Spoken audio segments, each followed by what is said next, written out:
अदा कांगल अबाणन दे बहारी का ॾिठई या न। ही ख़ूबसूरत तख़्युल जेको साईं आजिज़ हुजण जो आहे ऐं उन जी फरमाइश दादू खां नवीद चांवरी जी आहे।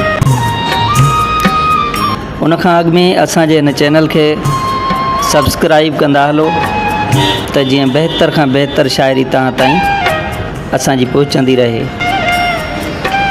अदा कांगल अबाणन दे बहारी का ॾिठई या न, भिटुनि जे पास मींहनि जी मल्हारी का ॾिठई या न।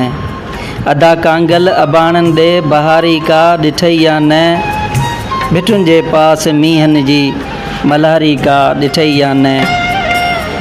उॾामी तूं उतऊं आहीं, उॾामी तूं उतऊं आहीं, ख़बर ॾे का खतीरनि जी, असुर जो ॾुध विलोड़ींदे संगारी का ॾिठई या न। अदा कांगल अबाणन दे बहारी का ॾिठई या न। पिपूं पेरूं पटींदे या खणी ॿहिड़ो त टेले तां, पिपूं पेरूं पटींदे या खणी ॿहिड़ो त टेले सां, भरींदे खूह हथां पाणी पंवारी का ॾिठई या न। अदा कांगल अबाणन दे बहारी का ॾिठई या न।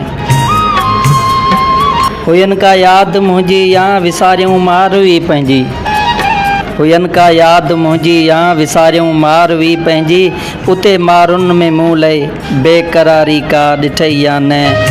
अदा कांगल अबाणन दे बहारी का ॾिठई या न।